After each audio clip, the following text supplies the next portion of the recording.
What's going on, guys? It's Jay from Dirty Boy Tools, and I'm here to do a little oiling on this knife just to demonstrate how I would oil any type of EDC blades. This is a Kershaw Shuffle. It's a cheap blade. The inside components are actually made out of UH to MW plastic and not like copper or any other type of metal, so it is a cheaper knife and it's usually not worth oiling, but I'm just doing this more to demonstrate. And I was just curious also to see what's inside and if it would work. So basically I use my vice grips, my locking pliers because I don't have a vice. I use my LaBear micro tools and an electronics toolkit to get out the small screws. These are going to be Torx bits in this knife.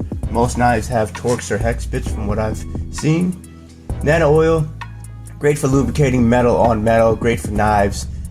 Not so good for this, but it did actually work and it did have somewhat of an effect, made it easier to open. I have a microfiber cleaning cloth, but honestly I've used paper towels in the past. I got a pair of needle nose pliers, very useful Engineer PS01s, and I got my Renoco tweezers. Love these tweezers, very unique design, very helpful for all kinds of applications like sewing, and in this case it's good for grabbing small screws and small bolts by the head, because the head ends up going into those round grooves. So I think I used T10 Torx bits.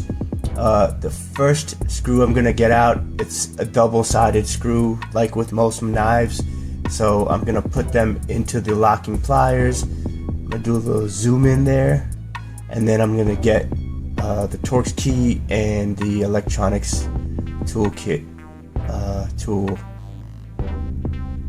Now the first time I took these out, it was very tough because the screw had some kind of bonding agent in it.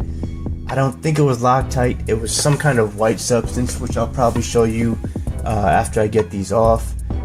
So the second time around it wasn't too bad, but if you're doing this the first time on a knife, just be careful, make sure you have the right size bit and make sure you get it in there nice and snug. Otherwise you just risk stripping out the screw, and that's no fun for anybody, especially on a knife. I can't imagine how you can get out strip screws on a knife. That sounds very difficult. So took out those screws. Now the next set of screws, they are threaded directly into the knife, so I don't need two keys, I just need one. There you can see the whatever substance I had on there. I don't know, what was that, Elmer's glue? I don't know. Either way, it was tough. It's real tough to break, so I'm glad that I broke it before I did the video, because you would have seen me struggling. So now I'm just using, I think, a T6, loosening them up, just breaking them, and then I'm going to thread them all out.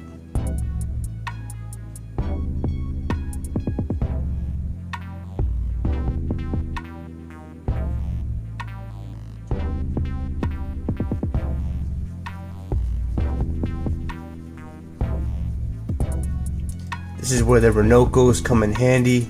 You can scoop out the screws and the head falls in between the little holes in them. So very good tweezers, definitely recommend getting them. They are meant for grooming purposes, but they can do so much more. Alright guys, so at this point took apart the knife. You can see all the inside components, you can see the spacer, the scales, the frame, the blade, and those two white rings. They're I believe they're UHMW plastic rings. You could tell it's a cheap knife. Just wiping them down right now with the microfiber cloth, just getting some dirt, some grime off of them, and making sure they can actually, you know, move and, you know, get lubricated properly. I wiped down the scales a little bit. I didn't really need to. I mean, you know, it's not like there's too much grime on them. And then I wiped down the parts of the frame that holds the UHMW rings, putting them back into the scales. And now I'm taking the rings and oiling up the frames beforehand. Honestly, I only oiled up one side. I probably should have oiled up the other side too. I wasn't really thinking, but like I said, it still made a difference. It still made the knife move smoother, and I could always take it apart again. So here I'm doubting myself. I'm saying, wait, did I put this in wrong? Did I orient this wrong? And no, I didn't. I just had a lot of doubts. So clipping it together, getting the spacer in there, and now I'm just getting the screws just the same way they came out. I'm putting them back in, but now I'm just using the needle nose pliers that work really good for this application. Once I thread those back in, I go for the main screw on top, and at that point I'm pretty much all set. It's not too bad though, guys. So if you ever want to take apart your knife, do a little oiling, do a little servicing, it's really not bad at all.